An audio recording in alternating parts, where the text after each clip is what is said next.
罗蒙王子，你怎么了？你怎么了啊？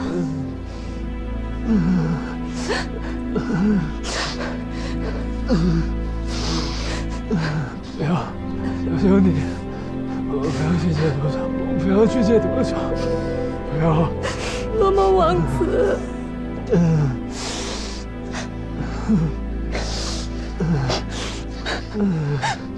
你快走，我可以的，你走。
死者何敬之，35岁，生前是省农科院院刊的编辑，今天下午被发现死在昆虫研究所，也就是谭景天他们单位。他们单位呢有一个废弃不用的教3楼3层的实验室，这个实验室原本是属于一个叫宋百清教授的。这宋教授死之后呢，这个实验室就一直闲置着，没人用。从尸体报告来看，死者的脑部出现严重水肿，多脏器衰竭。结合死者被发现时面部紫干、大小便失禁等情况，以及现场死者有挣扎过的痕迹，基本上可以判定死者是属于中毒而亡。我们在死者的腹腔部分发现了一个注射孔，应该是注射或者被注射了大剂量的毒素。经检验，死者身体里的毒素和我们现场发现的注射器里的毒素是同一种，也和我跟景天同志推测的结果一致，是大头虎蜂蜂毒。这种蜂毒毒性相当大。这个注射器的剂量足以一针致命。哎，景天呢？啊，他说他去查点东西。啊，不好意思啊，你接着说。从现场发现的注射器针头表面上的生物信息呢是死者的，针管上的指纹也是死者的，是自杀呀？要说是自杀吧，死者的死显得很没有仪式感，而且自己的尸体还被胡峰搞得很狼狈，况且到现在也没有发现遗书之类的东西，那就是他杀。哎，尸体上有其他的注射孔吗？没有。要是我自己不愿意，另外一个人要在我的腹部注射毒药，那是有一定难度。而且，作案现场，他的门和窗都是反锁的，锁得好好的。死者的钥匙也在室内，室内也没有发现外人进入过的痕迹，所以……等会儿，你在现场不是说是密室杀人吗？怎么现在又站自杀了？我站哪边了？我是在客观分析。打哪儿指哪儿。滚！哎，张开，那你有什么意见？我倒觉得自杀、他杀都有可能了。我在现场试了一下那个门锁啊，他那个锁呢是必须要用钥匙才能锁上门的门锁，如果从里边先反锁上，那是根本就撞不上门的。所以如果是从里边锁的，那就是自杀；如果是从外边锁的，那就是他杀。这话都让你说了，你等我说完啊！死者那把钥匙呢还在屋里，另外一把钥匙在陈处长手里。所以如果是他杀，要么是死者的钥匙被人配过，要么是陈处长那把钥匙被人偷偷配过，或者干脆陈处长在撒谎。我说要你这么说，那就没边儿了啊！反正这就是我的设想。哎，死者身上有没有使用过致幻药品的痕迹啊？没有。不过要是用乙醚的话，这么长时间才发现尸体，乙醚也早就挥发掉了。不排除使用乙醚。对。刘志，钥匙上有指纹吗？没有，钥匙被液体浸泡过。那滩液体化验之后什么结果？就是蜂蜜和白醋的混合液，3:4的比例。这什么东西啊？这蜂蜜和白醋还3:4啊？那会不会是那种什么，这个网红的养生配方啊？啊，我看现在网上挺多的。也有可能是抹身上用的、减肥用的。我好像在健身房听女生好像说过。你俩这认知渠道和日常关注点全暴露了啊！是，死宅男。仙儿，死者的社会关系怎么样？3年前离了婚，一直独居，没有孩子。我们和派出所的兄弟初步走访了一下他的同事还有邻居，多数人反映他性格乖张、喜怒无常，很少与人交往，而且加上他的工作，这平时也不用坐班什么的，那么我就可以理解他为什么死了超过1天1夜的时间，也没有惊动什么人。现场有没有发现死者手机啊？没有，打也打不通。这样，刘志，明天申请一下搜查令，搜查一下家里边，还有单位办公室，包括座机、笔记本、台式机啊，看看社交软件之类的有没有谁跟他联系啊。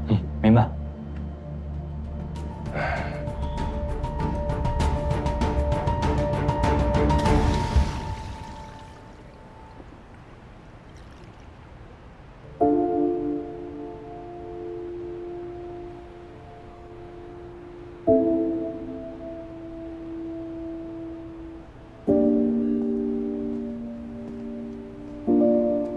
哎，你怎么在这？这话应该我问你吧。我来找经理有急事。什么急事啊？还有我不知道的急事？还真有，是关于她男朋友的事。她有男朋友？你们没见过吗？也在泰国？对啊，刚回国。是一个中国人，还帮我们破了几个案子。我好像听说过。不服吗？会让你服的，这是我的经验。你还没告诉我，你怎么会在这？我忘记带实验室钥匙了。我过来这里是找精灵取钥匙的，不过主要还是为了请他吃饭。那真是巧了，我也要请他吃饭，那一起吧，咱俩 AA， 不会占你便宜的。拆，有没有人说过你很令人讨厌？讨厌我的人有很多，但暂时还轮不到你。走吧。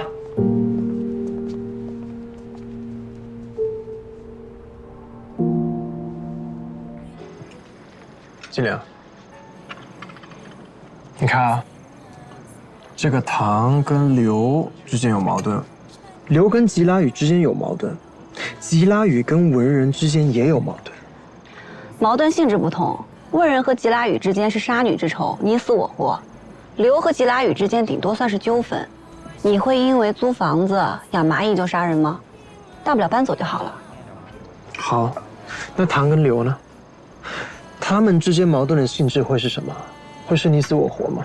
那就更不可能了。他们之间是导师和学生的关系，就算有再大的矛盾，也不至于你死我活吧？但是你的那位天已经怀疑唐了。啊？我也早就怀疑了，包括他的夫人李果姐。嗯。你们怎么都不告诉我？这不只是怀疑吗？仅仅是怀疑。不是，那唐教授和李果姐为什么要杀刘晓宇？没有在说他们杀了刘晓宇，是在怀疑他们杀了吉拉宇，再通过交换杀人的方式让问人杀了刘晓宇。那结果有什么区别吗？他们为什么要这么做？我要是知道的话，我早就通缉他们了。景天也跟我说了，他查了刘晓宇在中国的体检报告，说他一点心理疾病都没有，但他在我们这里为什么出现这么大的心理问题呢？他跟唐之间到底发生了什么？唉，那就请中国警察把你说的唐，还有他夫人抓起来审一下。开玩笑，凭什么？警察在中国不是说抓人就抓人的，要讲证据。而且这个唐在中国当地很有影响力，给当地带来了一个大项目，也不能随随便便抓一个人来审，连个证据都没有，审了也是白审。那我们就找证据，申请搜查令，搜一搜他们在这里的住处，看看能找到什么。还真是个办法。万一呢？那万一搜不到呢？那万一搜到了呢2点之间直线是最短的。你真聪明，马里奥。来，给你加个鸡腿，吃吧。谢谢，我不吃假鸡。挑嘴。哦，好，明白了。哎，对了，师兄的电脑还在瓦莱里洛手里，所以你让他查一下，看看师兄电脑有没有用过插件登录暗网的痕迹。哦，我都跟刘志说了。好，那我们随时联系，拜拜。何敬之的前夫叫周浩，原来是一家跨国农药公司的中国区老总，现在是咱们山江市新成立的佳农生物科技有限公司的总经理。哦，对了。和景天一起回来那个唐大德教授，就是这家公司的首席科学家。唐大德、何敬之、周浩，这3个人都是那个宋教授的研究生。不对，哎，景天，我知道那个3比4的液体是怎么回事了。怎么回事？这些液体和在这些液体中发现的房门钥匙，说明这起案子不是自杀，而是一起典型的密室杀人。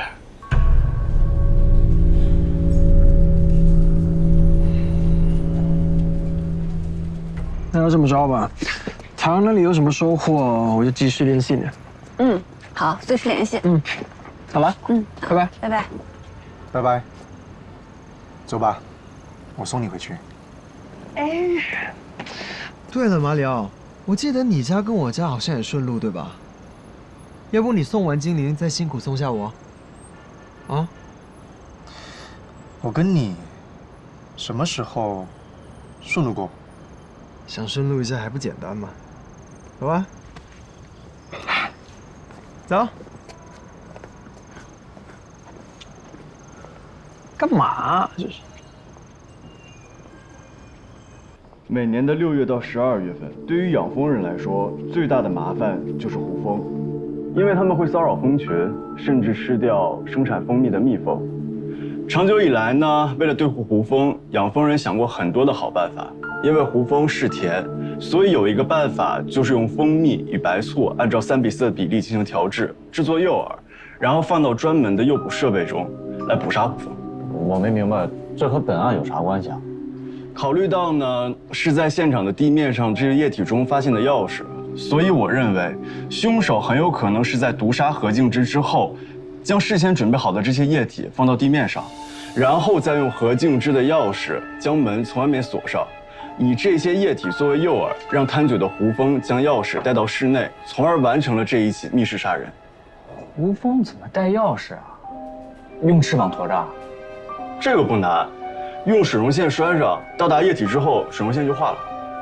胡蜂能带得动钥匙啊？这也没什么稀奇的，蚂蚁也可以搬动比自身重很多倍的物体啊。那胡蜂是怎么进去的？门窗不都锁着呢？你不是也说了，实验室地面的门缝少说也有2公分，我觉得足够了。景天，悬了点吧？那凶手不会是小龙女吧？啊，会使唤胡蜂，古墓派的。我别拿了，你闹了。我一猜你们就不会相信，很简单，明天去现场，我用胡蜂给大家做演示，你们就明白了。我还有一个问题啊，如果要制造密室的话，用1只或者几只胡蜂应该就够了吧？那现场为什么会有那么多胡蜂？难道就是为了吃掉死者的眼睛？这个我暂时也没想明白。这样，我还是那句话啊，大胆假设，小心求证。咱们呢，先按照景天的推测走，明天开始分头的走访排查。先把死者的社会关系呢整理一下，还有排查一下胡蜂的可能来源啊。动机重点在于动机。行，那咱散了吧啊。哎，你们几个今天晚上谁陪景天啊？那我。不用了，我现在好得很。哎，别，这么踊跃，你一起吧。好，走。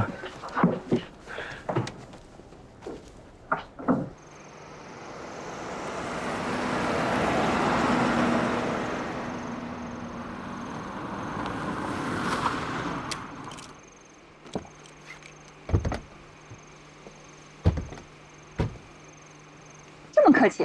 必须的。精灵，我送你进去吧。不用，马上到了，你们赶紧走吧。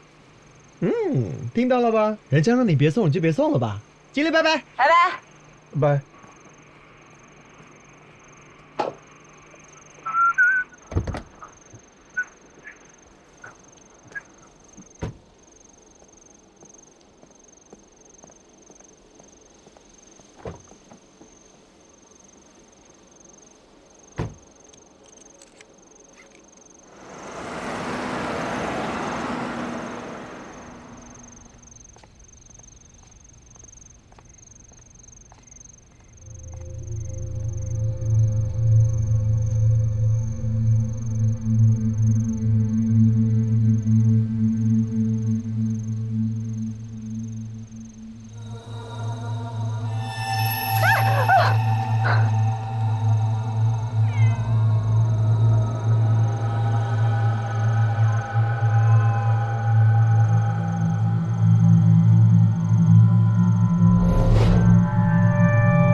要不然会吓飞虎峰的。神啊！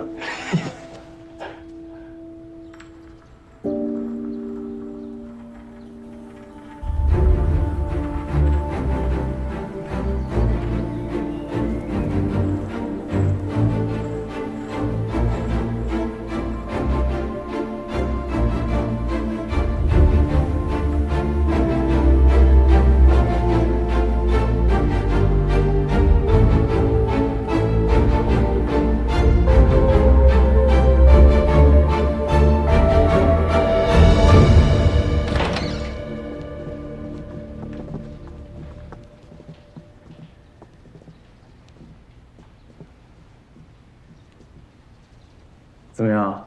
我这人设是保住了吧？我说什么来着？这就是典型的密室杀人。打哪知哪。这快！通知刘志啊，按照凶杀案立案，咱们得按照原计划分头行动啊。是。景天。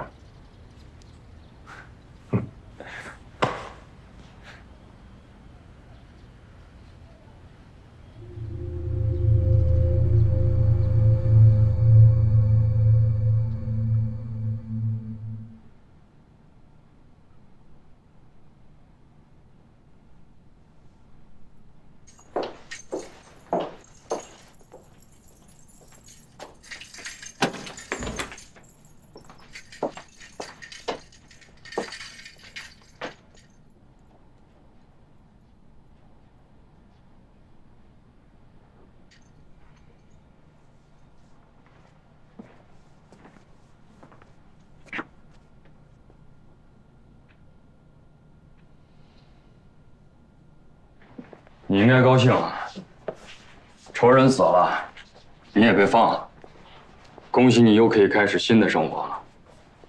高兴。如果你的姐姐自杀了，妈妈因此郁郁而终的话，你会高兴吗？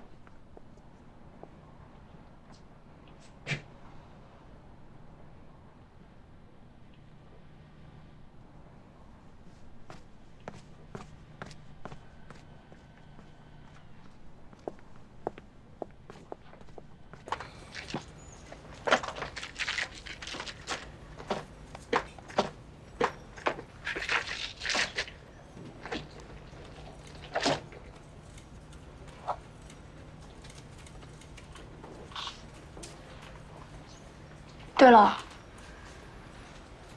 你能帮我把这个给王本义吗？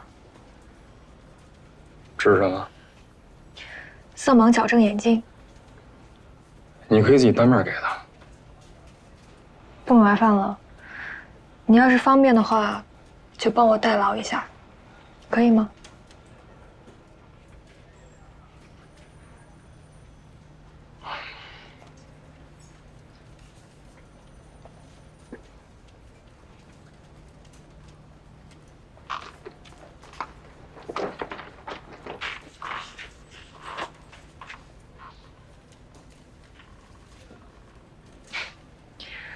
没有摄像头，也没有发报机。啊。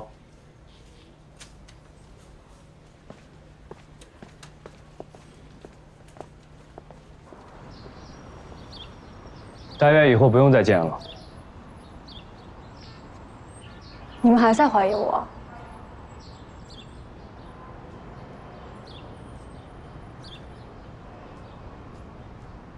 如果是我杀的他，那我为什么要报案？为什么还要告诉你们他之前被蜜蜂蛰过一次？如果我不这么做的话，他的死就是一次普通的意外。我可以走了吗？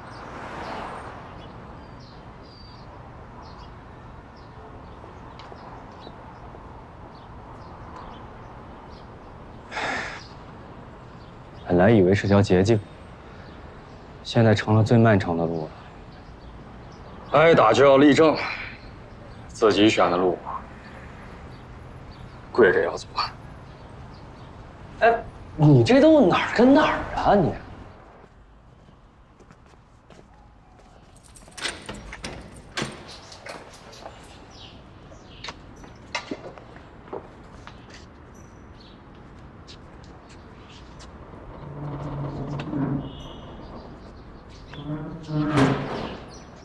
么？还习惯吗？挺好的，谢谢。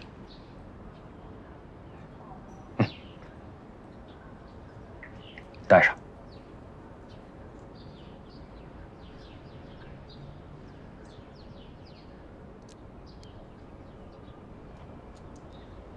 快点，快点！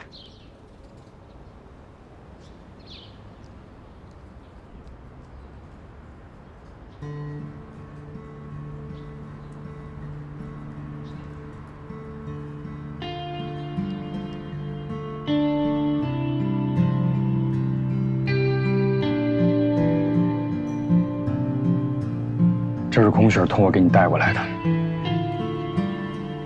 我想，他应该是想让你看见这个世界原本的颜色，感受这个世界的温度。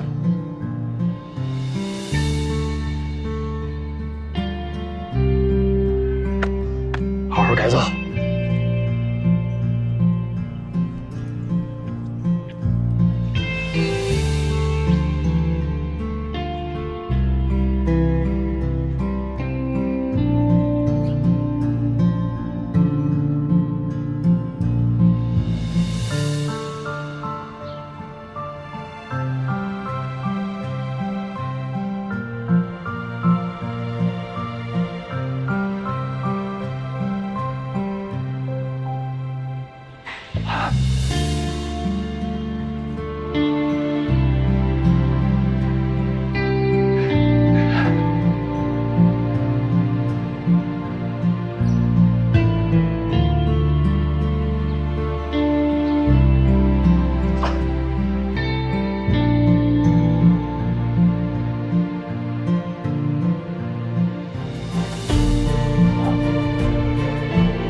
你们都给我听好，每个人都要尽力去破这一桩案，包括前一桩案子。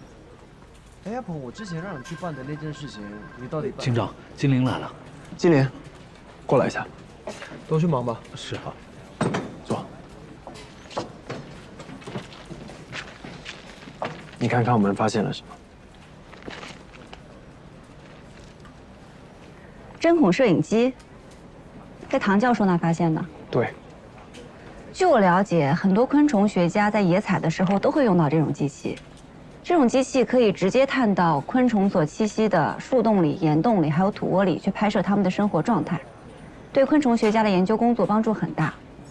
我的意思是说，唐教授有这种东西很正常。我完全认同。但你再看看这个。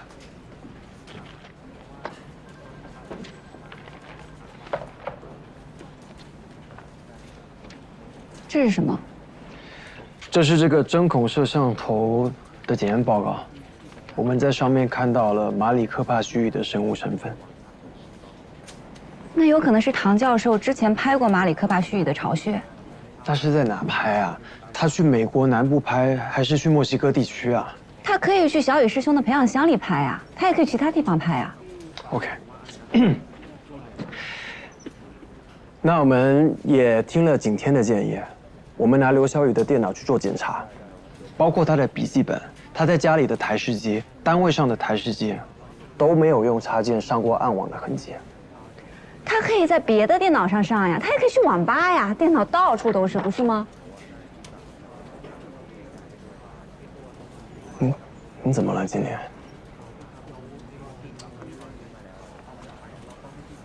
这些都是间接证据，证明不了什么的。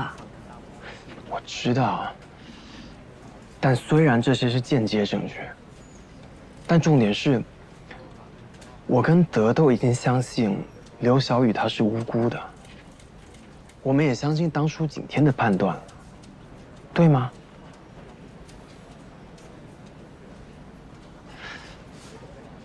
德，你跟精灵道个歉，真的有这么难吗？ 不难啊，那还不赶紧呢？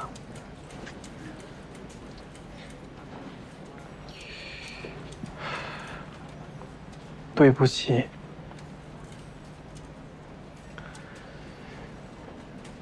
德他也知道他自己错了，他也希望景天回来的时候，他可以亲口跟他道歉。对了。 小雨师兄今天火化了，他的父母委托景天向你们转达，他们已经知道了问人的遭遇，所以不准备向他提出民事赔偿了。真是伟大的中国人，我会替他们转告给问人的。我们也一定会抓住真正的凶手，还给刘小雨一个清白的。何敬之死了。 对，他什么时候死的？大前天夜里，在一个废弃的实验室里，被注射蜂毒而死。就是宋教授，您的导师经常用的那个实验室。他跑那儿干嘛去了呀？我给周浩打电话。不用打了，他也不见了。周浩不见了？对，不可能，我们昨天还联系着呢。我们说不见了，那他就一定是不见了。 怎么会这样？你刚才说他是被注射蜂毒而死，就是被杀？对，他杀。那谁会想杀他呢？你们确定他不是自杀吗？经过景天的演示，我们基本确定。景天的演示？景天还是个学生呢。 1年前，他就是我们支队的昆虫学专家顾问了。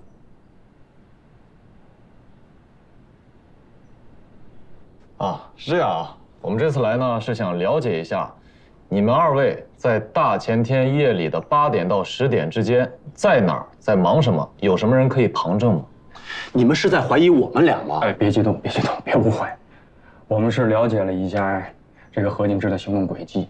相对而言，在这段时间里，他跟你们接触是最多的，当然还有周浩。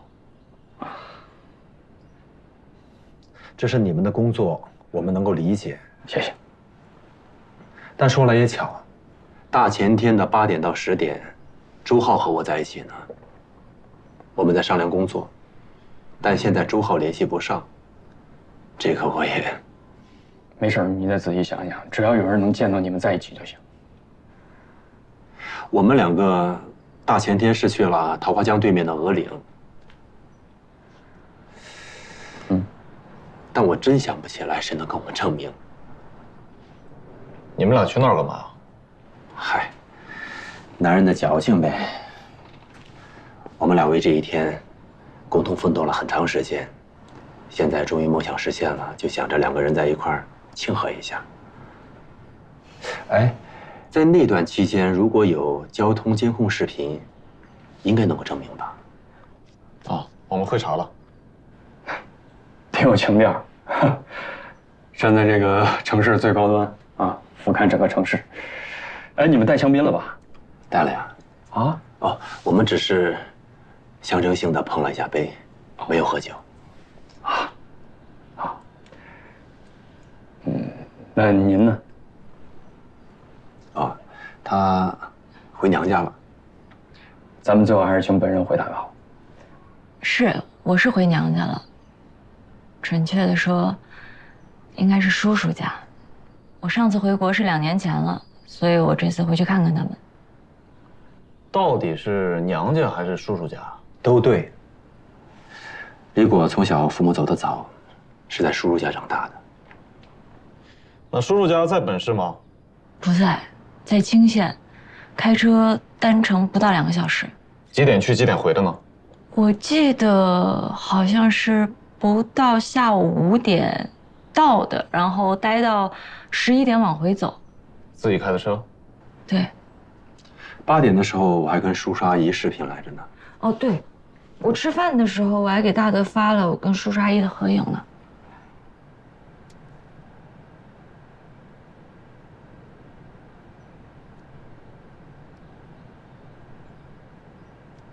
留个证据介意吗？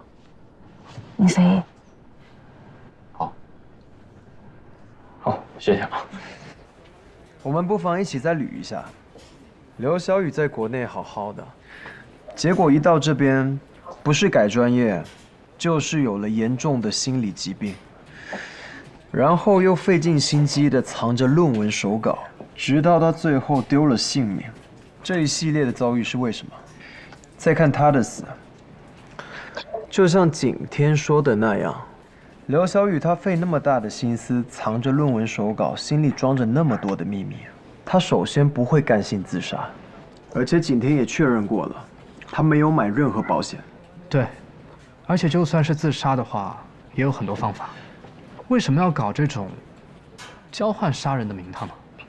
万一对方放了他鸽子，他一下子就成了杀人犯，对不对？我也不知道这小子怎么了，一下子变那么聪明了。我只是相信我看到的。OK。那么，如果刘小雨他不是自杀的话，那么是谁在精心设计这起交换杀人呢？我觉得最关键的一点就是，谁能让他在那个时间出现在那个地方，并且穿着黑西装，拿着白菊花。那天我们本来是要一起搞一个追思宋教授的仪式的，所以我们都穿着黑色的衣服。手拿白菊花是一种礼节，这也很好解释。至于那天吃饭的时间和地点，是景天告诉我的，所以天肯定是知道的。除了你，除了天，除了刘，那就只有唐教授和李国杰了。他们俩回国的时候，我跟德去找过他们。李果他说他能证明唐大德和他在头一天晚上，景天离开的时候，他们俩就睡觉了，而且他们还说他们是手拉着手睡的。这种证明完全无法采用啊！当然呀，但是以当时我们掌握的情况，我们无法不让他们回国。最主要的是，我们当时确实是想不通，唐和李果他们为什么要杀吉拉雨？那既然我们现在都知道了，如果他们想要杀的是刘小雨，那动机是什么？他们为什么一定要杀刘小雨呢？就像你说的，一个导师和学生，他们会有多大的仇恨呢？是啊，唐大德现在是个大人物，拿到了几个亿的大项目，金钱、地位，他都有了。他为什么要在这个时候杀人呢？就算杀人，应该是刘小雨杀他才合理吧？是啊，除非不杀人，这一切就都没有了。bingo。那根据你们了解，何敬之和周浩离婚的主要原因是什么呀？是这样的，敬之之前一直追求大德，周浩呢又一直追求敬之。我们师兄妹的这些关系，让你们见笑了。哎，后来我跟大德走到了一起，没到半年，敬之就跟周浩结婚了。不过也是没到半年，他俩又离婚了。按说作为准师妹，我应该关心一下他们的问题，但我们这种人物关系，无论是我还是大德，就都不好过问了。这事儿我问过周浩，但他总是支支吾吾的。再问他，他就说性格不合，我就没法再问了呀。何敬之性格怎么样？敬之这个人吧，年轻的时候比较任性，然后后来就越来越刻薄，甚至有点乖张。我想可能跟他后来事业上和婚姻上面的不如意有关系吧。所以刚才你们说敬之出事儿了，我第一时间就认为他是自杀，但你们又说景天给你们也……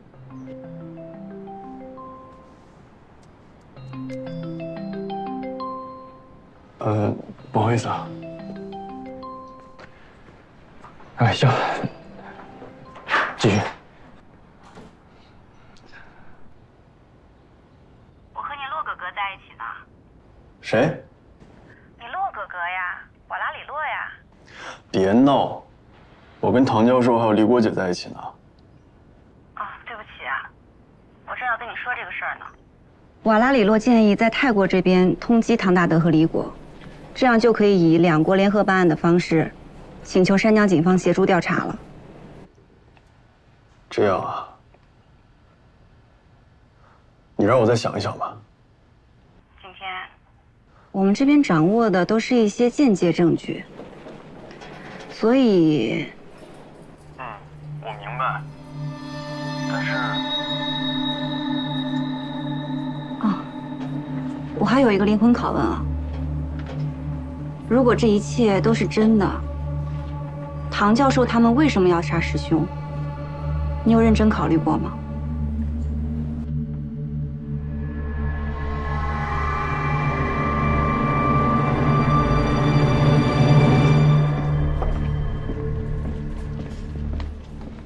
怎么样？景天怎么说？他应该还是有很多顾虑，毕竟唐教授是他的老师，而且唐教授那个项目确实牵涉的也比较大。这种情况估计在泰国也差不多吧。那就得等景天了。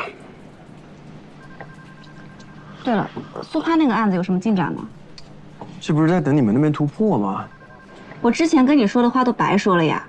我们法医昆虫学的主要任务是帮助确定死亡时间，死亡时间我们已经告诉你了呀。是，我知道，但我们现在是在怀疑这个苏潘是不是有一个男朋友啊？但现在死活都找不到，我现在都开始怀疑到底有没有这么一个男朋友了。很可能有。为什么？我刚才看到一个地方，我觉得很奇怪。这里，你觉得呢？为什么奇怪？这里好像一只脚，一只大脚。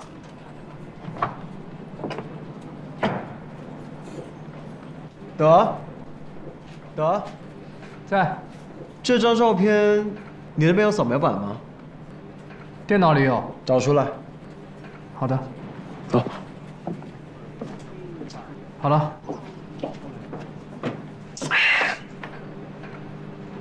放大，再放大一点。对，就是这儿。真的是一只脚，还是一只大脚？给我打印一份，我回去和苏潘的尸体比对一下。不用比对吧？这么大的一只脚，肯定是男人的脚。哎，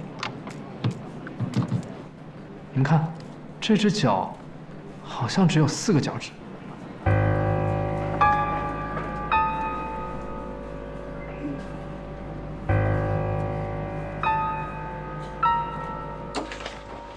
行了，唐教授，您就别送了啊，耽误了您半天时间，挺不好意思的。没事儿，应该的啊。等之后还有什么需要的话，随时联系我们，我们都会配合的。那咱们的发布会和仪式还能搞吗？该搞搞，该办办，别耽误你们正事儿。景天，你去哪儿了？没事吧？没事。泰国那边给我打了电话，他们说师兄的死不是意外，不是意外。景天，这到底是怎么回事？具体的没多说，就是说了一嘴，具体情况需要再等一等。那景天，你是先跟我们回去，还要再跟唐教授他们再聊聊？我先跟你们回去吧。这到底是怎么会这样？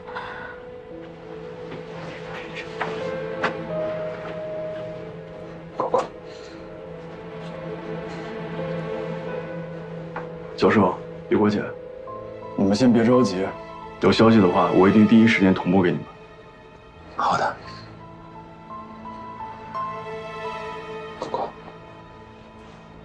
如果师兄不去买什么白菊花，我们那天一起出发，也许他就不会出事儿了吧。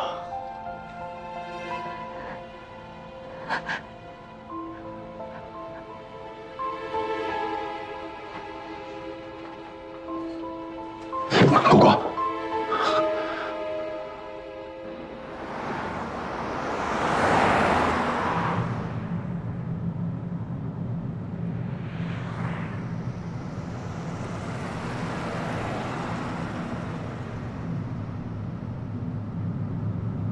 你好好开车啊。哎，卢队，现在还是没找到周浩，手机无法定位，几个住宅都没有人。所有的亲戚、朋友、员工，我们都问了遍，都说不知道去哪儿了。啊，不过他名下有一辆车不见了，我到现在还没找到。你找不到接着找啊！别废话了，赶紧找。哎，是，继续找。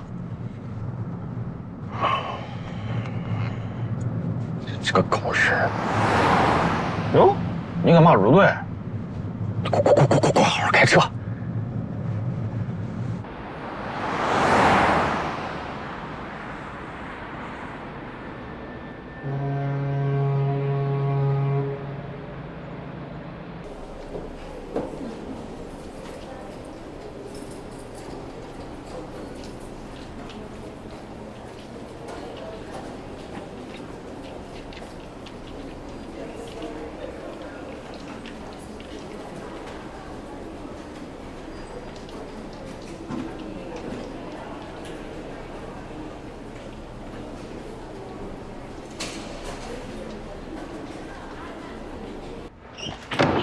大德，你怎么在这儿啊？到处找你，电话也不接，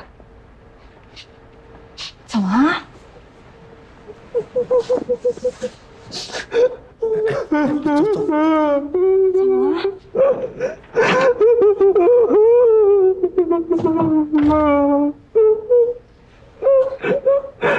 我太累了，太累了，支撑不住了。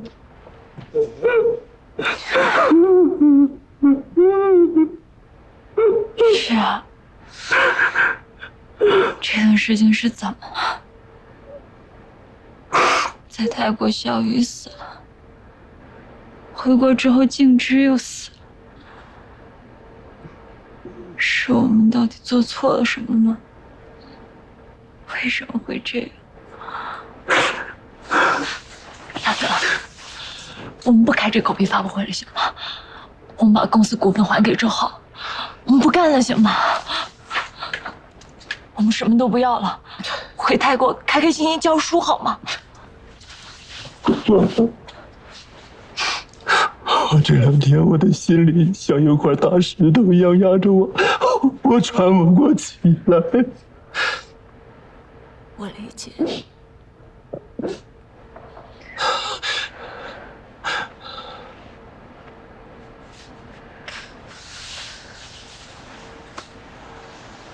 不过，幸亏有你在，真的。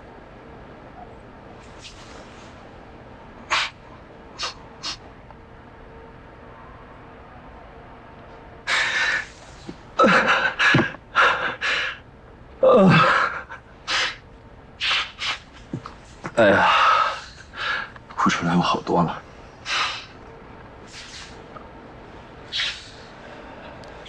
不过，你去把陈处长他们请进来吧，咱们赶紧把明天的流程再对一遍。那我们还接着搞吗？啊，必须搞啊！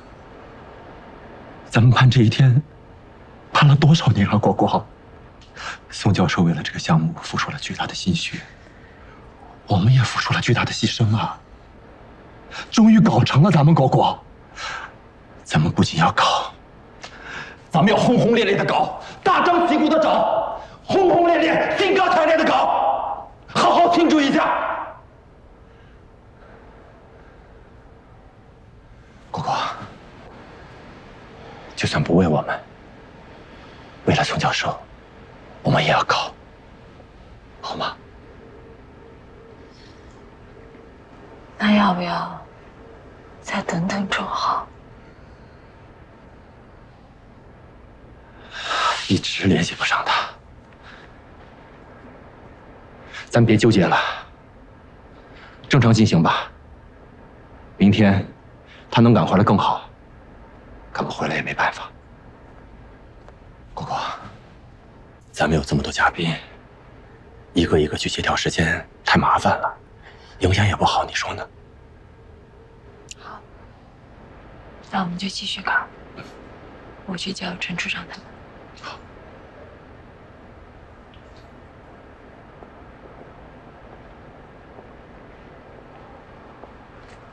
果果，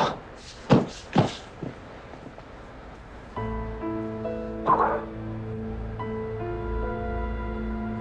咱们再坚持一下。过了这段时间，我陪你好好去玩几天。这个心愿一了，咱们也该考虑考虑要孩子的事情了。现在咱们的条件好了。争取一口气多生几个孩子，好不好？等忙完这阵再说吧，我去叫他们。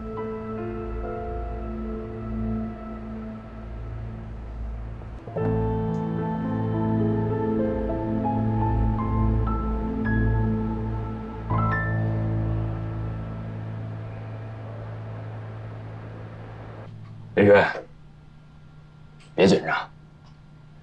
今天找你来不是关于蜜蜂的事，是想请你帮个忙。请我帮忙啊？我能帮什么忙啊？哎，你就说你帮还是不帮吧？帮，说话了肯定得帮啊。能不帮吗？那还那么多废话。天儿，问吧。听说你在佳能公司任职？对，但是肯定被开除了。唐大德是你们公司的首席科学家是吗？是，这个人很厉害。听说你们公司即将投产的新型农药也很厉害。这么和你们说吧，这个产品一旦投入使用，将轰动整个行业，对粮食作物和经济作物的生产将是革命性的。通过插入外源基因增强病毒毒力，进行冠状病毒重组。通过这种重组方法制作出来的新型杀虫剂，可以在零翅目之间快速复制，而且还不会伤害哺乳动物，既安全又有效。你是怎么知道的？这现在可是我们公司的核心机密啊！忘了跟你介绍了，我兄弟，昆研所毒理昆虫学专业研究生，博士。还不是呢？马上了。那你就直接说是同行呗。啊，这类似。也不对啊，那就算是同行，你也不能知道这么清楚和详细吧？这个现在可是我们昆虫细胞工程学的尖端结晶。你们有没有想过，一旦你们这种产品投入使用，灵翅目很快就会灭绝？是。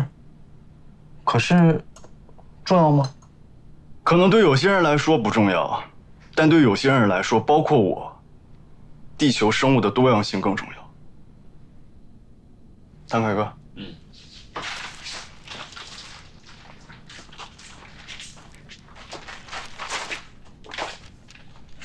至于我是怎么知道的，你看看这个吧。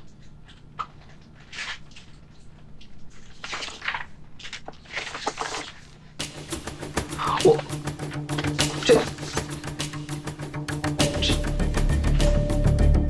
去。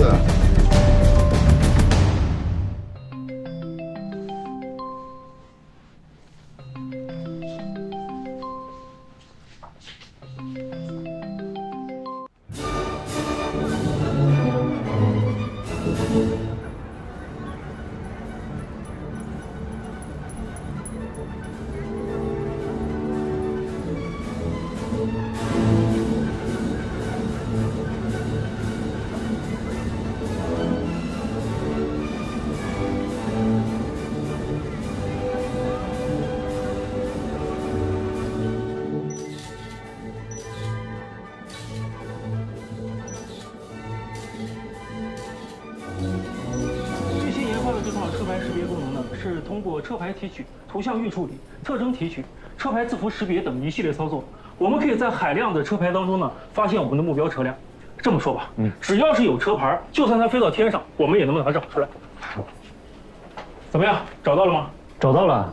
最后一次见到这辆车是在前天晚上9点40分。这辆车从宋家庄的天鹅堡洗浴中心出来，进入正一路，一路向北上环城高速，然后从王家渡出口出来。但是从王家渡出去之后，这辆车就失踪了。啊？那边范围太大了，我们还需要进一步排查，而且很多地方都是山路，监控镜头还没有安装到位。啊，理解啊，兄弟们辛苦了啊，那我们先撤了。哎，等会儿，不妨先排查一下鹅岭一带的交通监控。那边有点荒啊，不过我们试试看吧。哎，行，拜托二位了啊。那我送你们啊，不用麻烦了，兄弟们辛苦了，那我们先撤了，有空一起吃饭。好，走了啊。只要有车牌，就算开到天上，我都能给你找出来。这刚下了高速就不见了，时间没拆好。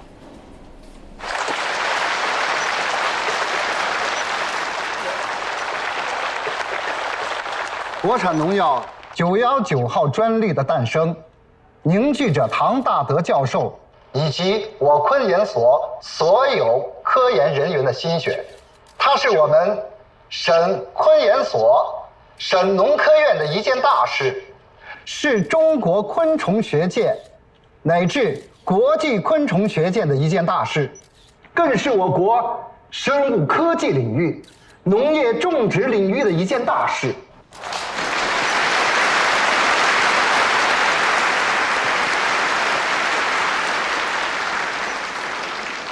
下面有请我省著名青年科学家、昆研所教授、泰国国立农业大学客座教授、佳农生物科技有限公司首席科学家唐大德先生致辞。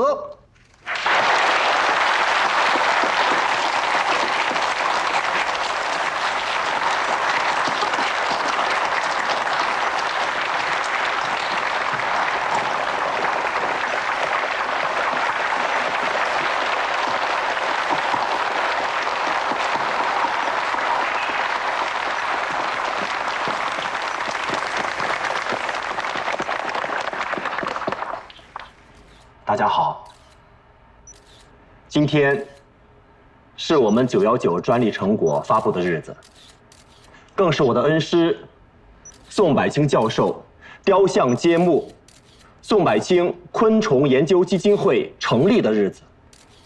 宋柏清教授一生致力于灵翅目的研究，作为导师，他用渊博的学识哺育了我，用严谨负责的科学精神影响了我，用坚韧不拔的治学态度鼓励了我。作为师长，作为朋友，他的仁爱、宽厚，温暖了我，也在危机关头不惜牺牲自己的生命保护了我。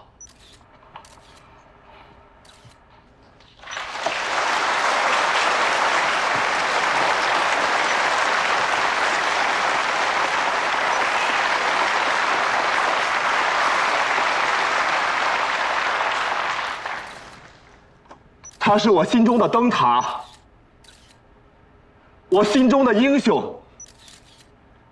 希望致力于昆虫学研究的学子们，跟我一起接过宋柏清教授手中的薪火，我们在林翅目领域、昆虫学领域深耕细作，砥砺前行。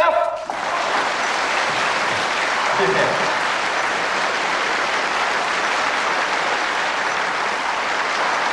下面有请世贸处会副会长李海祥先生、著名昆虫学家刘长平先生、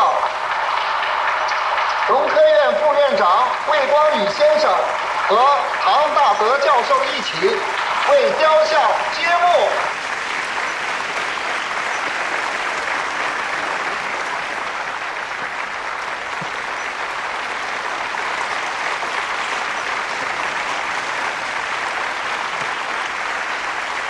请揭幕。哎，等一下，